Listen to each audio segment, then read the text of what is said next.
dependían del factor de fricción, ¿no? Es decir, pérdidas por fricción, y también ahora vamos a ver pérdidas por accesorios.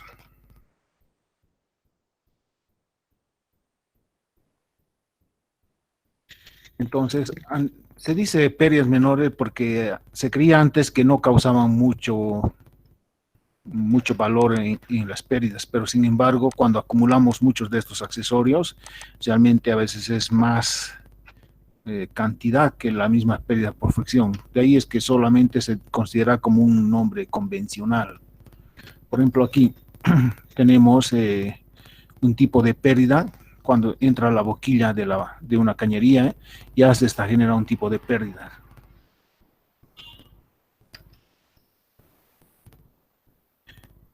Tenemos aquí en la entrada de una cañería, cuando es recto, miren, aquí se genera una turbulencia. Las pérdidas menores se escriben con esta ecuación: HL igual a una constante K por la velocidad al cuadrado sobre 2 veces G. Y entonces, en general, para los accesorios, estas pérdidas vienen directamente experimentales en laboratorio. Y cuando tenemos algún equipo, alguna máquina, la empresa tiene que dotarnos de este valor K para poder hacer los respectivos cálculos. Por ejemplo, vean aquí en esta salida de un recipiente a una cañería, cuando es una entrada bien redondeada, K vale 0.1, pero cuando es una salida abrupta, 1, y una entrada abrupta, 0.5. Veamos un análisis físico de una expansión súbita. Tenemos este caso de un diámetro pequeño a un diámetro grande. Vamos a considerar la zona 1 y la zona 2. Vean que en estas aristas se van a generar remolinos, turbulencia y por ende presiones bajas. Si hacemos el diagrama de cuerpo libre en la zona 1, 2, vamos a tener la presión 1 por el área 2. ¿Por qué se considera área 2? Porque es un cambio abrupto, rápido. Por eso área 2.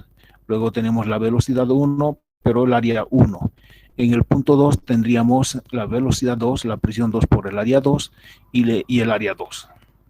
También podemos aplicar la ecuación de energía de 1 a 2, que sería presión 1 sobre gamma más Z1 más la velocidad 1 al cuadrado sobre 2 veces G, que va a ser igual a la presión 2 sobre gamma más Z2 más la velocidad 2 al cuadrado sobre 2 veces G, más el trabajo de 1 a 2 más las pérdidas de 1 a 2. Ahora, en este detalle, como es un pequeño accesorio HES, que se llama expansión súbita, Z1 y Z2 están a la misma altura, se simplifica, no hay trabajo entre 1 y 2, no hay.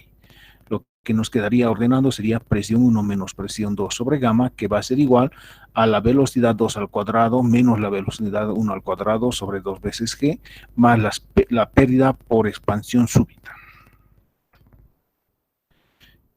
Podemos aplicar también la ecuación de la cantidad de movimiento en el eje X, sumatoria de las fuerzas en el eje X, es igual a la integral a través de la superficie de control de la densidad por la componente X de la velocidad por el producto escalar del vector velocidad por el diferencial de área. Entonces vemos que respecto al eje X tenemos aquí una fuerza, la fuerza presión 1 por área 2 y la fuerza presión 2 por área 2. P1 por A2 menos P2 por A2. No hay más fuerzas y en la cantidad de movimiento. En el punto 1 vemos que la velocidad 1 es positivo, pero el área 1 es negativo. Entonces, si reemplazamos densidad B1 es positivo, pero el producto escalar es negativo porque el vector velocidad con el vector diferencial de área forman 180 grados entre sí. Producto escalar negativo. En el punto 2, la velocidad 2 es positiva. La velocidad 2 positiva y el producto escalar también positivo porque ambos tienen la misma dirección y sentido y forman 0 grados entre sí. Si ahora hacemos un ordenamiento, tendríamos aquí factorizando presión 1 menos presión 2 por área 2, que va a ser igual a la densidad B sub 2 al cuadrado por A2 menos densidad B sub 1 al cuadrado por área 1. Podemos dividir entre área 2 y nos quedaría la siguiente ecuación. Por la ecuación de continuidad, caudal es igual a velocidad 1 por área 1, que es igual a la velocidad 2 por área 2. Si usamos estos dos para hacer una ecuación de proporcionalidad, tendríamos que área 1 sobre área 2 es igual a B sub 2 sobre B sub 1, que es la ecuación 3. Podemos reemplazar ahora 3 en 2. Como aquí hay área 1, área 2, lo que vamos a hacer es eliminar las áreas y vamos a trabajar con puras velocidades. Entonces, reemplazando 3 en 2, nos quedaría presión 1 menos presión 2 sobre densidad, que va a ser igual a la velocidad 2 al cuadrado menos la velocidad 1 al cuadrado por B sub 2 sobre B sub 1. Y si dividimos entre la gravedad,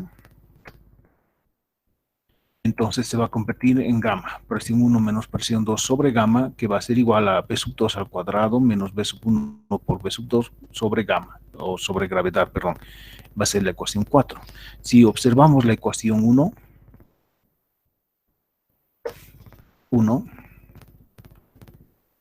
es muy similar a la ecuación 4, o podemos reemplazar la ecuación 4 en 1. Entonces, en vez de presión 1 menos presión 2 sobre gamma, reemplazamos este valor, B sub 2 al cuadrado menos B sub 1 por B sub 2 sobre gravedad, que va a ser igual a B sub 2 al cuadrado menos B sub 1 al cuadrado sobre 2 veces G más la pérdida por expansión súbita. Despejamos la pérdida por expansión súbita y hacemos un ordenamiento de tal manera que nos quedaría 2 veces la velocidad 2 al cuadrado menos 2 veces velocidad 1 por velocidad 2 más B sub 1 al cuadrado.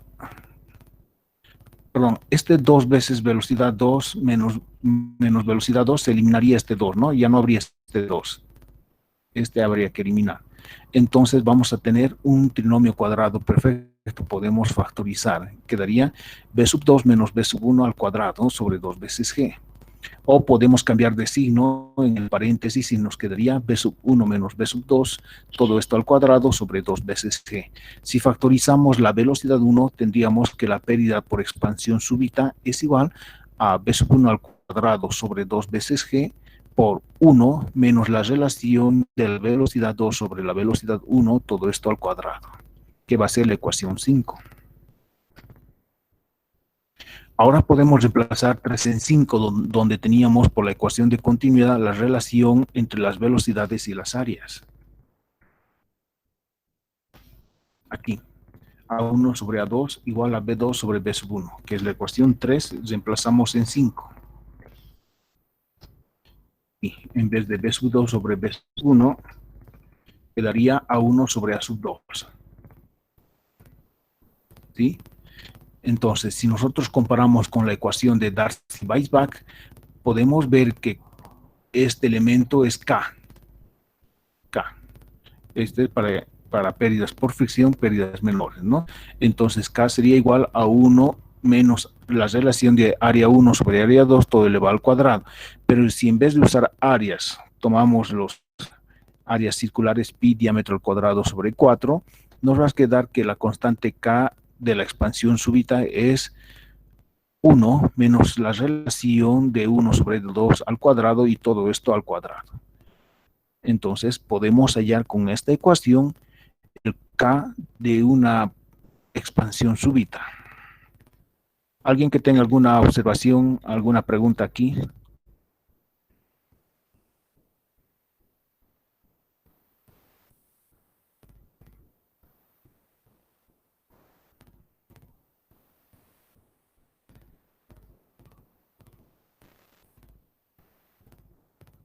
Ya, entonces continuamos. Como podemos ver, la mayor cantidad de pérdidas se genera en esta zona, en estas aristas rectas. Por eso es que Gibson hizo un estudio y dijo, no es conveniente hacer una expansión de esta manera, sino que la expansión debería ser gradual, y empieza a diseñar estos accesorios de expansión, solamente que él genera una gráfica, la gráfica de Gibson, que está en función del ángulo de apertura de la curvatura, que es de la relación del diámetro 1 o del diámetro 2 respecto al diámetro 1, y obtenemos el valor de K. Entonces, si bien es muy útil este de Gibson, pero no se usa mucho, puesto que ya tenemos eh, reductores estandarizados. Ya tenemos para cada relación de diámetro una longitud fija y un ángulo fijo. Por esa razón es que ya podemos obtener su K prácticamente definido.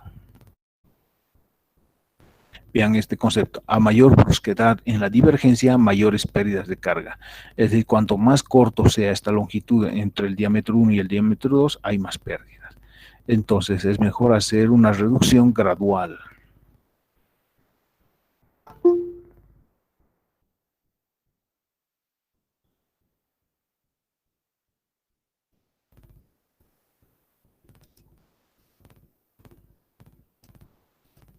Y aquí tenemos más variedad de expansiones súbitas. Por ejemplo, cuando tenemos una reentrante, es decir, si la cañería la metiéramos a un orificio e internamente se ve de esta manera, este sí genera gran cantidad de pérdida, K igual a 1. Pero cuando es una conexión recta a 90 grados, que es la que más se hace, el, el valor es 1.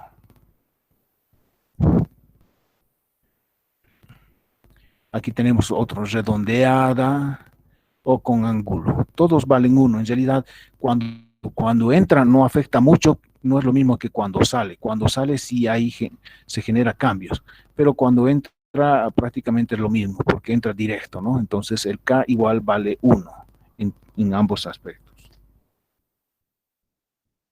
Y aquí tenemos este otro valor, contracción súbita, que es lo contrario a la anterior, que es de diámetro grande a diámetro pequeño.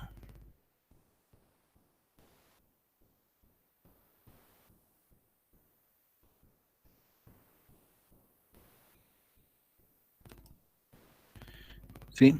Nuevamente, para ir de la zona 1 a la zona 2, se generan remolinos aquí vacío.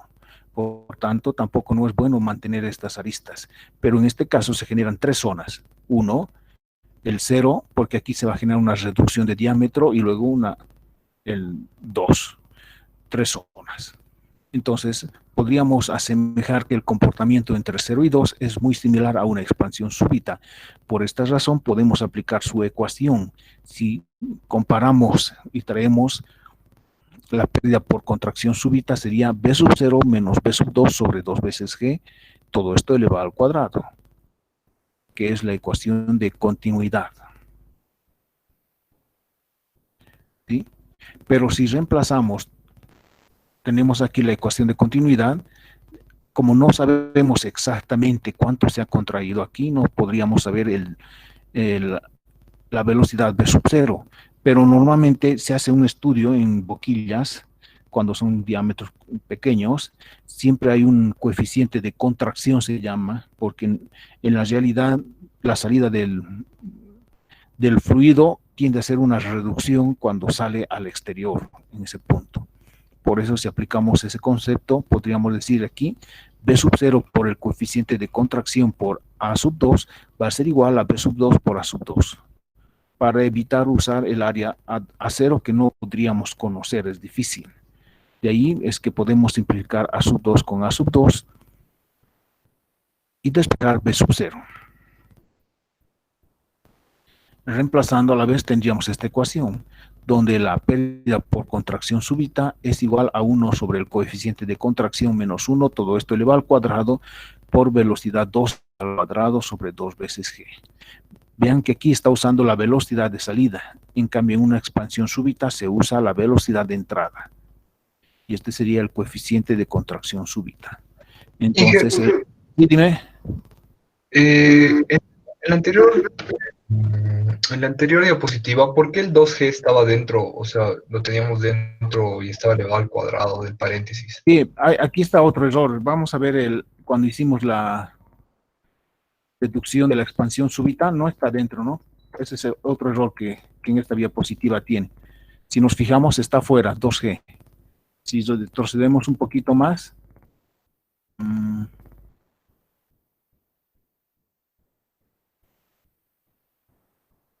todo tiempo está afuera, ¿no? 2G aquí.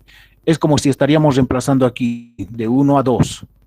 B sub 1 menos B sub 2 al cuadrado sobre 2 veces G. Entonces hubo un error de typeo donde se puso todo al cuadrado. Eso lo voy a corregir de detallito.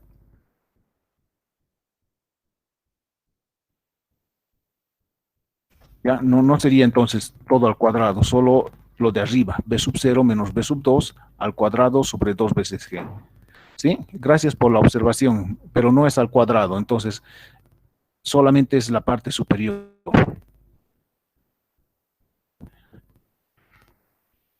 Y con eso es que sale 2 veces G. En realidad, todas las pérdidas, si vemos, somos muy observativos, dependen de la velocidad al cuadrado sobre 2 veces G. Las pérdidas por fricción, pérdidas menores y cualquier otra pérdida que aparezca siempre va a estar en función a la velocidad al cuadrado sobre 2 veces G, según Darcy-Weisbach. ¿Sí? Por eso se habla de coeficientes. En fricción, el factor F, y en pérdidas menores, el factor K. Lo que estamos hallando ahorita serían los factores K de estos tipos de pérdidas. Y en esta contracción súbita, el que se encarga de determinar cómo podemos calcular el factor de compresión, la constante C de compresión o el coeficiente de contracción, lo estudia Weisbach y hace una tabla usando una relación de los diámetros al cuadrado. Como pueden ver, para cada relación de diámetros podemos obtener el coeficiente de contracción. Y si no hay, habría que interpolar. Y con estos valores podemos determinar la constante K de la contracción súbita y determinar su pérdida en función a la velocidad. ¿Sí? ¿Hasta aquí alguna pregunta? Sí, una pregunta. Inge, ¿será que puedes repetir una vez más de dónde sale la constante de contracción en la parte de la ecuación de continuidad, por favor? Sí, en realidad cuando nosotros hemos hablado del teorema de Bernoulli, digamos, de un tanque a un orificio, hemos considerado que la salida es plenamente el diámetro, ¿no? Lo que va a salir en caudal es el mismo diámetro, pero en la realidad, en la salida, hay un fenómeno y se empieza a contraer un poquito el diámetro real de salida. Y solamente que no sabemos exactamente cuánto pierde y a través de los estudios se ha llegado que la mejor forma de compensar esa contracción es mediante este coeficiente por relación de diámetros. Y sin embargo ya vienen establecidos en tablas de acuerdo a los diámetros y al producto del fluido qué contracción se va a generar. A ver, si nos alcanza en tiempo vamos a ver ese tema a más detalle, pero si no, nosotros, lo mismo va a pasar cuando hagamos el proyecto en las boquillas, si bien tienen un diámetro de salida y un área de, por ejemplo, hay boquillas que tienen un área de mojado de 90 grados, en realidad no siempre mojan los 90 grados de apertura, sino se contrae un poco. El problema es que como no sabemos exactamente cuánto se contrae, para evitar que haya una zona seca, se usa un traslape de un 15% como mínimo. Entonces ahí estamos compensando cualquier contracción que se podría generar, vamos a cubrir con ese 15%. ¿Sí? Es todo un tema hablar de este coeficiente de contracción. Ahora lo vamos a más como un coeficiente. Sí, dime. Una pregunta más. ¿Para qué en la parte del análisis, antes de entrar a las ecuaciones, en este caso, ¿por qué hemos visto o hemos dividido en tres zonas? O sea, la zona que estaba, si no me equivoco, era la zona B sub 1, la zona B sub 0 y la zona B sub 2. Sí. ¿Para Sí. qué nos sirve la zona B? Claro, para poder relacionar, porque entre 1 y 2 no tendríamos que hacer otro análisis matemático, pero entre 0 y 2, que es como una expansión súbita más o menos, podríamos aplicar la ecuación que ya hemos deducido. Por eso es que hemos hecho aparecer la zona 0, pero sin embargo la zona 0 es mucho más difícil predecir cuánto es el valor de velocidad o de área. Uno podríamos conocer midiendo el diámetro interno de la cañería, ¿no? Y el 2 también, pero la zona 0 no lo podemos conocer prácticamente, muy difícil. Pero la necesitamos para poder emplearle el mismo análisis lógico de una expansión súbita. Por eso le hacemos aparecer a la zona 0 para poder usar la misma ecuación, ¿no? Solamente que en vez de 1 y 2, estamos usando 0 y 2. Porque en la anterior ecuación era 1 y 2.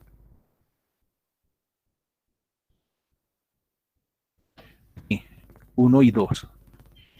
Entonces, para usar esta misma ecuación, trabajamos con la zona 0 a 2 y no 1 a 2.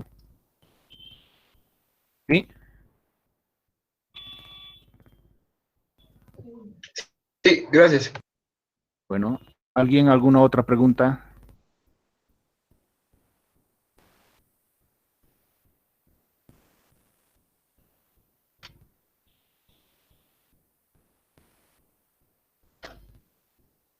Bueno, si no hay preguntas, seguimos.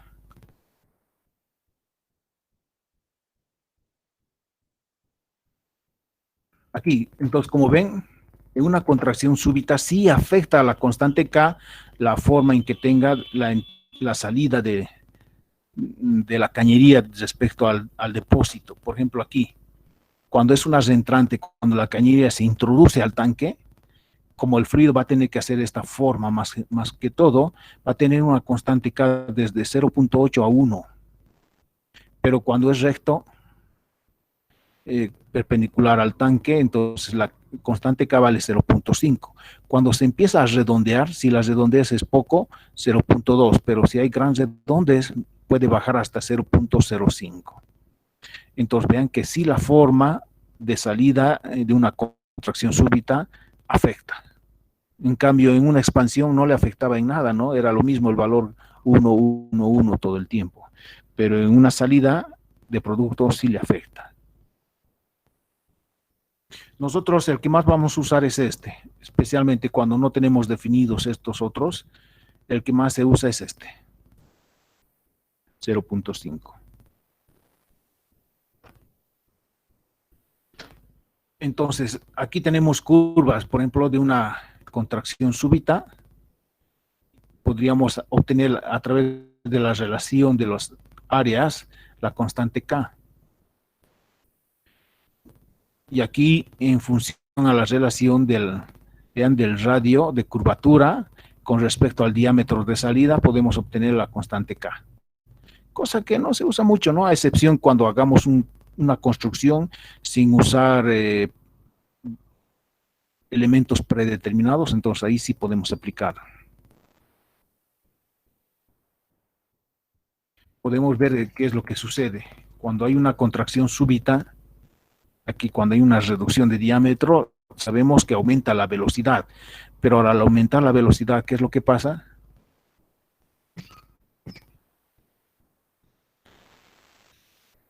¿Disminuye la presión? Exacto, disminuye la presión. Entonces, cuando hay mucha disminución de presión, en este punto se puede generar cavitación, porque puede empezar a ebullir el fluido a temperatura ambiente. Por eso hay que tener cuidado en estos puntos. Y esta es la gráfica que nos está mostrando ese aspecto, ¿no? Si bien gano velocidad, pero pierdo presión. Una caída enorme de presión en ese puntito.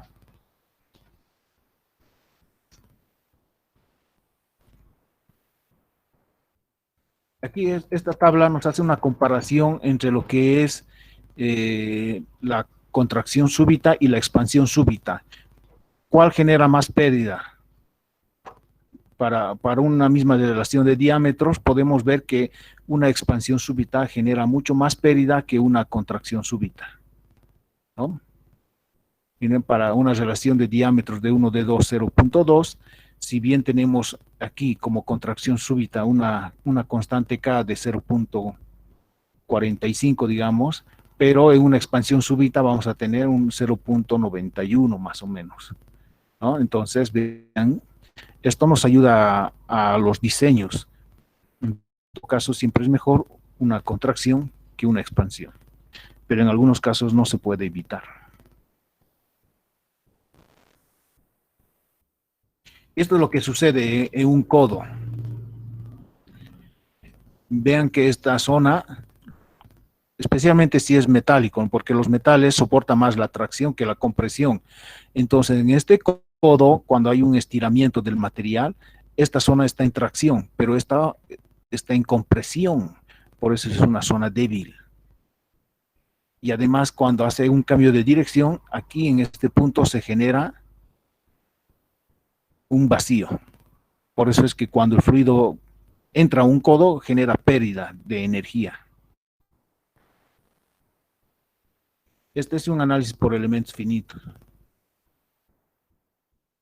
Y aquí ya tenemos tablas en las cuales nos van a mostrar valores estándar, digamos, de los accesorios para pérdida. Obviamente estos accesorios, o de acuerdo al autor, nos pueden mostrar como constantes o como variables de acuerdo al diámetro, que es lo más preciso. Como tenemos en el programa PyFlow, en PyFlow se puede descargar y se puede ver las pérdidas de acuerdo a la variación de los diámetros, pérdidas por codos, por Ts, por reductores, por válvulas, ya están todos y van a poder encontrar las variaciones de acuerdo al diámetro que se use.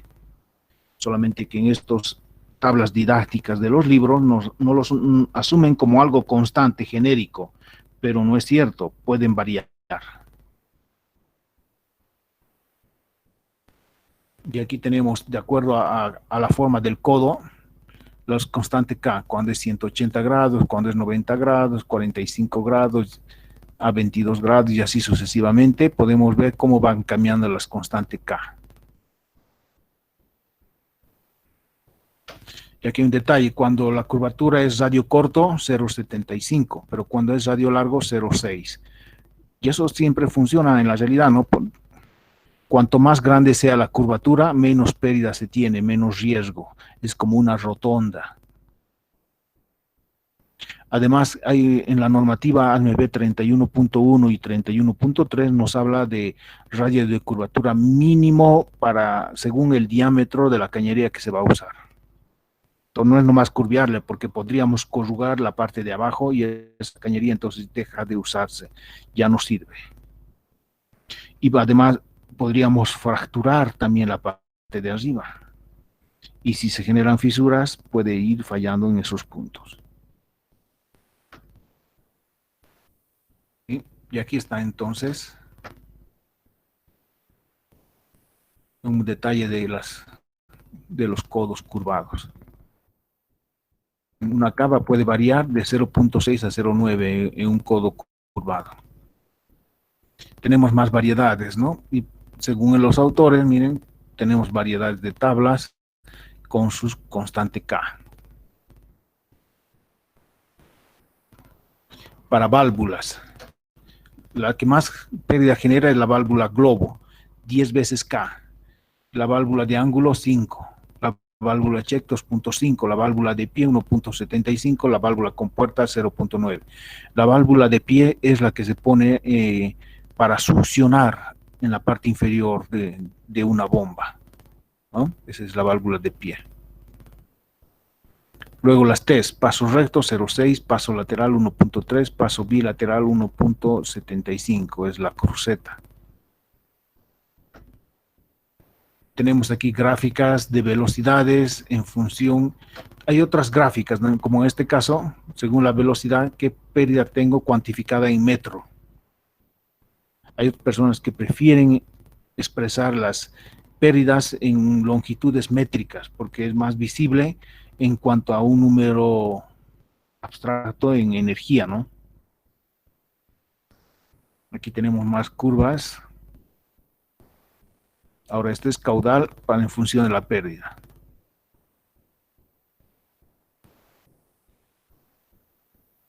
Más pérdidas, son pérdidas recomendadas, las que no deberíamos sobrepasar, especialmente, miren, en una aspiración de bomba 0.4, en una impulsión de bomba 0.6 a 0.8. Depende también al caudal.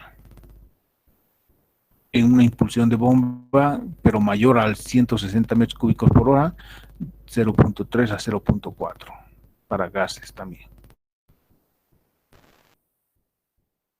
Esta es una ecuación empírica que nos permite hacer un cálculo rápido de una velocidad posible. que es, miren, 18,8 por la raíz cuadrada del caudal sobre la velocidad.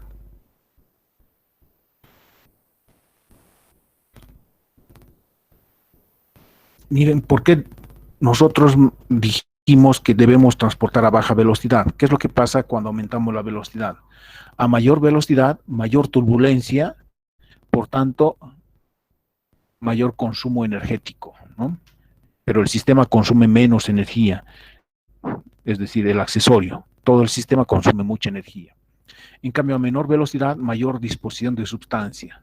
Pero si la velocidad muy baja, se puede generar obstrucción también. A mayor velocidad, mayor nivel de ruido y vibración. Pero a menor velocidad, mínimo ruido y vibración. A mayor velocidad, mayor corrosión por erosión y a diferencial de potencial se refiere. En cambio, a menor velocidad, menor erosión y corrosión. A menor diámetro, mayor costo. A mayor diámetro, menor costo. Menor flexibilidad de la instalación a grandes velocidades. Pero en cambio, a menor velocidad, mayor flexibilidad de la instalación. Inge, ¿a qué nos referimos con la flexibilidad de estabilidad de instalación? Es que en las cañerías, como no están, si bien están hechas de metal en general, pero cuando el producto internamente fluye, empiezan a moverse. Pero a bajas velocidades hay mayor flexibilidad. En cambio, a altas velocidades es muy rígido. Y ustedes saben que lo rígido es más fácil fracturarse. Y entonces ahí ya se genera un problema, ¿no? Porque esto es lo que les decía, otro tema y otra especialidad, estrés o tensión en cañerías, que es la continuidad de cuando uno ya aprende CADWorks y si quiere seguir progresando y entrar al área de diseño en cañerías, entonces puede ver este tema, le va a tocar ver en realidad este tema de flexibilidad.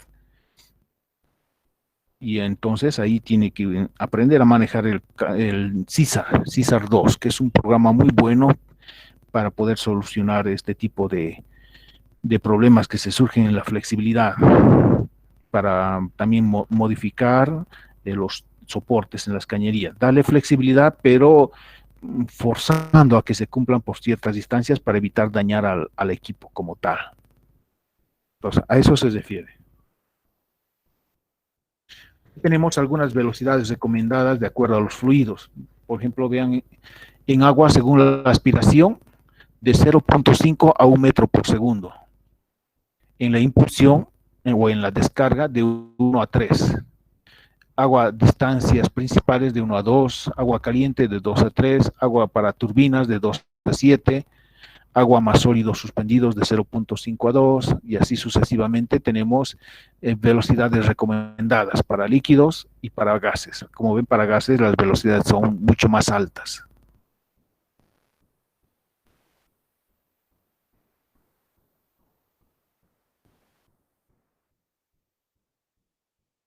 Aquí son otras ecuaciones empíricas para poder determinar la velocidad en función del diámetro o el caudal en función del diámetro. Estos se llaman ábacos. Nos permiten de manera más rápida hacer cálculos de pérdida, haciendo interpolaciones de acuerdo al valor que se tenga, digamos, un caudal y un diámetro. Unimos estos dos puntos con línea y proyectamos y vamos a obtener la pérdida. Podemos seguir proyectando y vamos a seguir obteniendo más pérdida. Entonces son planillas que nos sirven a hacer cálculos rápidos, pero siempre hay incertidumbre, ¿no? Porque cuando usamos la visión nos puede engañar y podemos cometer un error al trazar la línea. Y también hay otro error que se puede cometer, es que cuando nosotros usamos uno de estos abacos, la pregunta es, ¿de dónde lo conseguimos? ¿Son originales? ¿Son copias? Si son copias, ¿cuántas copias tendrá? En todas esas copias o en las fotocopias se va distorsionando esta escala, ¿no? Y cada vez tenemos menos precisión. Entonces, esos detalles. Por eso siempre se aconseja que cuando se va a usar este método de abacos se tengan los originales. Obviamente eso hay que comprarlas.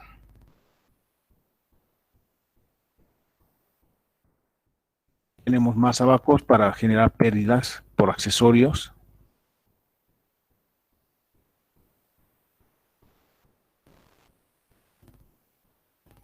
Estos son los incrementos de rugosidad absoluta por año, tanto en fundición como en hormigón. ¿Hasta aquí alguna pregunta, alguna curiosidad?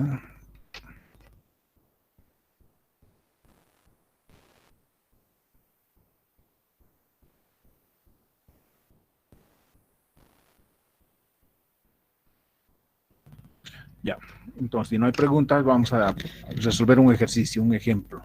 Dice lo siguiente.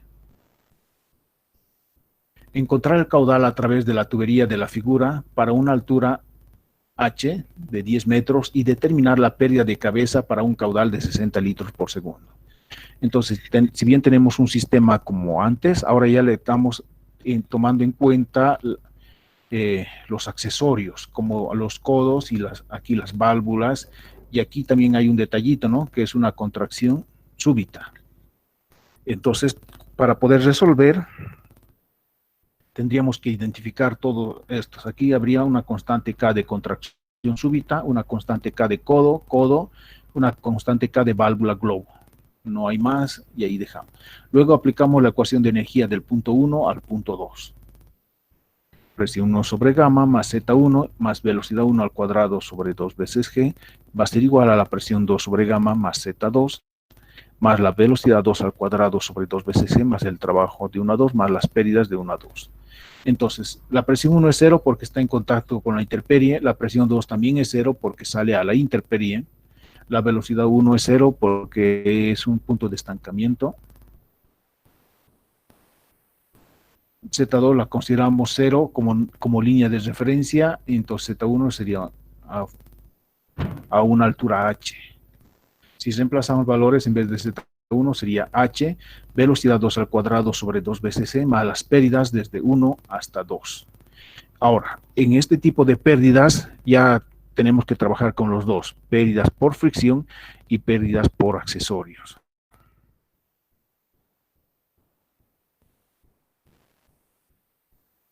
Entonces, las pérdidas de 1 a 2, sumatoria a las pérdidas por fricción, más la sumatoria de las pérdidas por accesorio.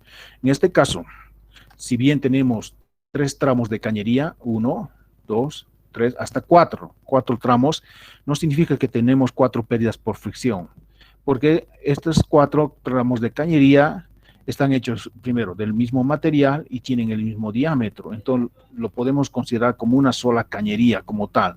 Ahí aparecería 2 cañerías cuando cambia el diámetro o cuando cambia el material. Por eso solo una pérdida de cabeza. Pero sin embargo, sí tenemos varias pérdidas de accesorios. Como les decía, aquí la primera pérdida por contracción súbita, luego por codo, por válvula. Entonces, si sumamos, tendríamos la pérdida por fricción, más la pérdida por contracción súbita, más la pérdida por codo, como son dos veces la pérdida por codo, más la pérdida de la válvula. Ahora vamos reemplazando pérdida. La pérdida por fricción es la ecuación de Darcy-Weisbach, que es igual a F, longitud sobre diámetro, velocidad al cuadrado sobre 2 veces G. La pérdida por contracción súbita es igual a la constante K de la contracción súbita de la velocidad al cuadrado sobre 2 veces G. La pérdida de los codos es más 2 veces K del codo, velocidad al cuadrado sobre 2 veces G. Más la de la válvula es K de la válvula, velocidad al cuadrado sobre 2 veces G. Vean que en este caso las velocidades son las mismas, porque el diámetro es el mismo, no hay cambio de diámetro. Pero si en el sistema había un cambio de diámetro, por ejemplo aquí, entonces este codo tendría la velocidad del primero, pero este otro codo ya tendría la velocidad del segundo. Entonces cuando cambiamos de diámetros, cambian las velocidades. Y como está en función a las velocidades, cambian las pérdidas, ¿no? Entonces podemos factorizar y nos quedaría que las pérdidas de 1 a 2 es igual a todo esto por la velocidad al cuadrado sobre 2 veces G. Reemplazando valores tendríamos F no conocemos. La longitud es 102 porque está en el gráfico, lo podemos hacer. 30 más 60, 90 más 12, 102, ¿no? Sobre 0.15 de diámetro, más la constante K de contracción súbita, 0.5, el estándar hemos dicho 0.5, más 2 veces la constante K de un codo de radio largo es 0.9, más la constante K de la válvula globo, 10. Y eso lo hemos visto en las tablas. Podríamos, para fines educativos, podemos usar una sola tabla. Como nos estamos basando también en el libro de Juan Saldarriaga, la podríamos usar esa tabla. Esta es la de Juan Saldarriaga. Entonces vean que para un codo tenemos codo de radio corto 0.9, codo de radio media 0.7508, codo de radio de gran radio 0.6. En este caso, como no sabemos qué tipo de codo se ha usado, usamos el más crítico 0.9, ¿no? Y así nos evitamos a correr ciertos riesgos. Luego la válvula. Sabemos que la válvula globo, aquí está, genera 10K. Es la que más pérdida genera al colocar en el sistema, una válvula globo.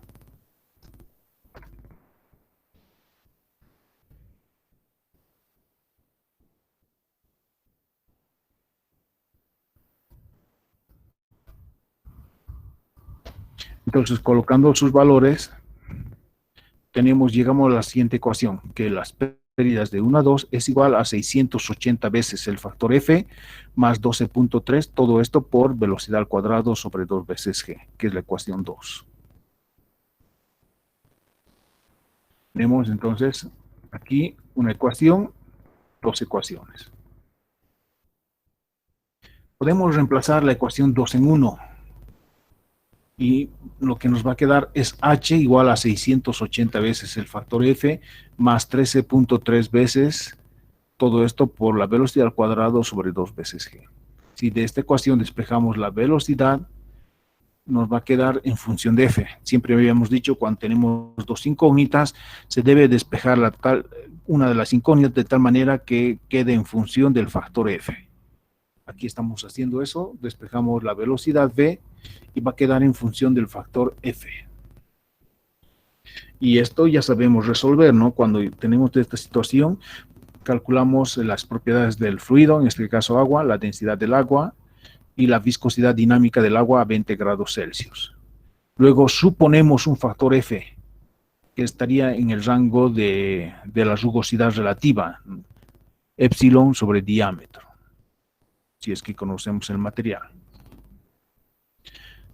Suponemos un factor F. Este factor F reemplazamos en 3 y ahora podemos calcular la velocidad y nos sale 2.63 metros por segundo.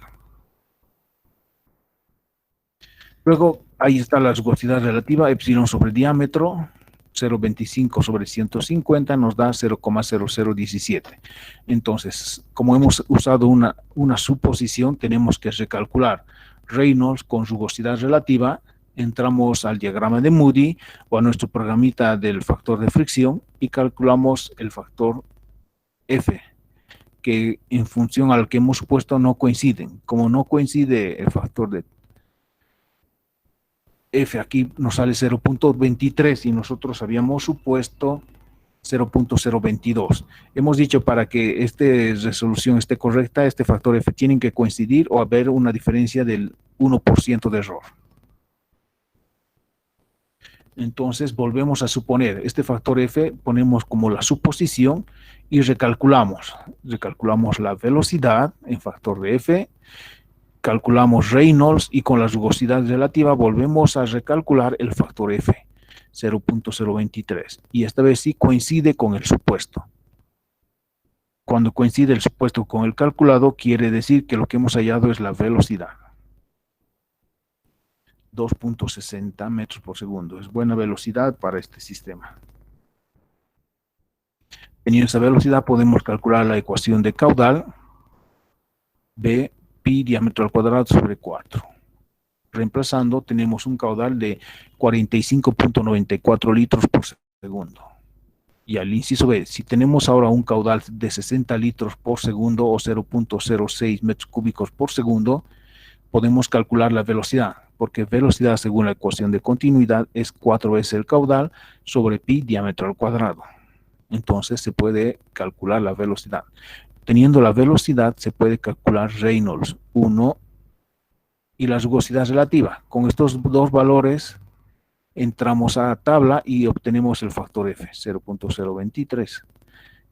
Con este factor F podemos reemplazar en la ecuación 1 en H, porque ya tenemos la velocidad y tenemos el factor F, y podemos buscar o calcular la altura H, 17 metros.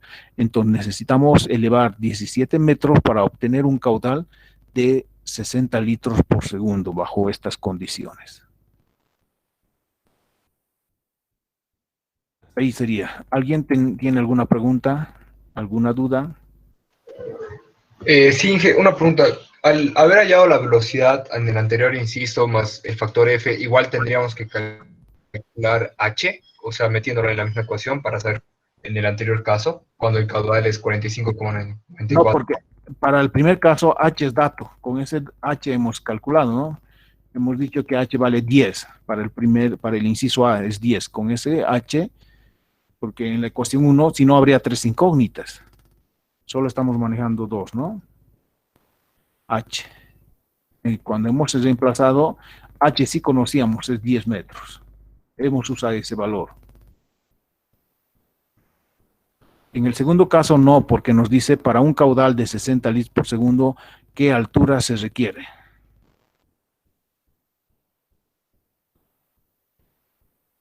Aquí está encontrar el caudal a través de la tubería de la figura para una altura 10 y determinar la pérdida de cabeza para caudal de 60 litros por segundo, ¿no? Entonces, diferente. Con 10 hemos obtenido un caudal.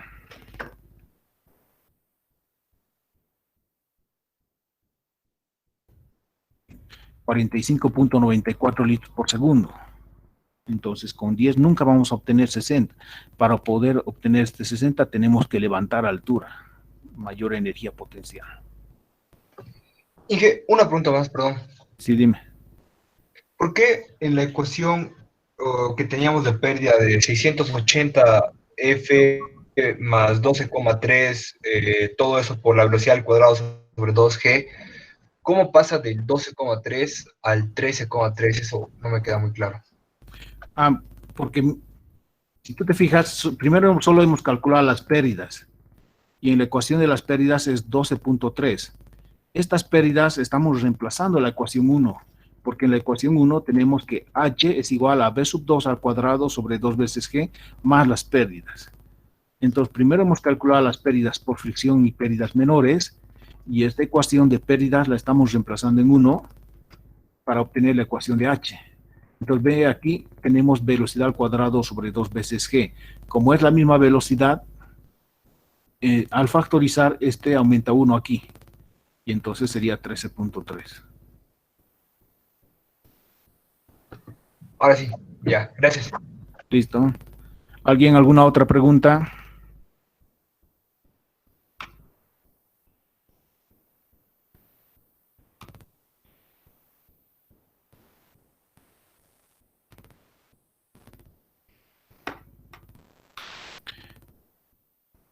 Entonces, en un sistema complejo vamos a tener muchos accesorios, muchos codos, muchas T's, muchos reductores, muchas válvulas. Habría que cuantificar uno por uno. Antes se hacían con planillas Excel para calcular este tipo de cañerías. Pero actualmente tenemos el programa, ¿no? PyFlow, que es una gran ayuda. Los que han pasado pues, pueden ver cómo facilita tanto el cálculo. Lo que vamos a hacer en 5 horas, con PyFlow en 15, en media hora podemos terminar todo, ¿no? Así que no sé si cuántos ya habrán pasado, tal vez muchos o muy pocos, pero les animo a que pasen el curso, aprovechen esta oportunidad.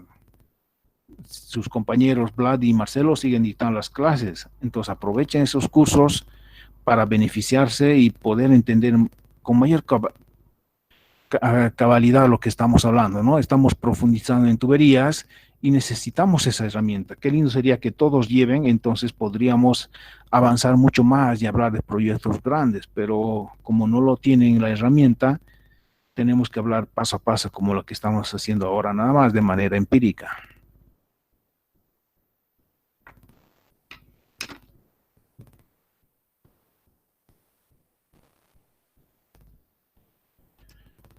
Eh, Creo que está Vladi en el curso. Hola Inge, buenas tardes. ¿Qué tal, Buenas tardes, Vladi? chicos. Tal vez quieres hablar algo. Sí, como les comentaba un poco, quería saber, bueno, estaba entrando más que todo para saber la fecha de examen, para ver qué ejercicios priorizar en clase y también para nuevamente hacerles la invitación para llenar el cupo de inscritos para el PyFlow. Ya tenemos pocos cupos, entonces, como mañana vamos a iniciar, no creo que haya un segundo grupo. Por esa razón, para evitar que, digamos, muchos se queden sin pasar el curso, bueno, se pueden inscribir a este. Era más que todo por eso, no creo que haya un segundo grupo, ¿no? No hay muchos estudiantes este semestre. Así que, bueno, eso era, chicos. Invitarles nuevamente al PyFlow. Vamos a iniciar el día de mañana con los que estén. Y el día de mañana se les va a pasar el material y les vamos a enseñar la instalación, que es muy fácil del programa. Eso sería, muchachos. Vamos a ver todo lo que están viendo ahora, lo que es la parte teórica, lo vamos a ver ya más aplicado a problemas reales. En bombas, vamos a ver, como ya les había dicho, ¿no? En un sistema de tuberías, puede ser de un sistema contra incendios o algún proceso de una planta, vamos a ir viendo todo eso, ¿no? Aplicado a la vida real ya, no tan empírico. Eso sería, Inge. Gracias por el tiempo. Bueno, entonces nuevamente, como ven, la invitación está hecha para que puedan asistir al curso. Aprovechen, les digo, es bastante barato. Hemos hecho una averiguación de este curso de la empresa como tal, PyFlow, en Estados Unidos, y nos dijo que un curso virtual solamente para 10 personas costaba $5,000. Y si ellos iban a venir aquí a presencial, más o menos por persona estaba, ¿cuánto era? Era como $1,500. Si todo el curso salía unos 20,000, porque había que pagarles el hospedaje en un hotel de 5 estrellas, darle alimentación, sus viáticos, más los cursos como tal, creo que eran 3 días solamente, de 8 horas. Entonces, como ven, cuando ya estamos en este área, los cursos cuestan carísimos, hay que pasar las horas extremas, aún buscando tiempo donde no hay tiempo. En cambio, si ustedes lo aprenden de a poco, es más fácil y con tan bajo precio, no deberían pensarlo dos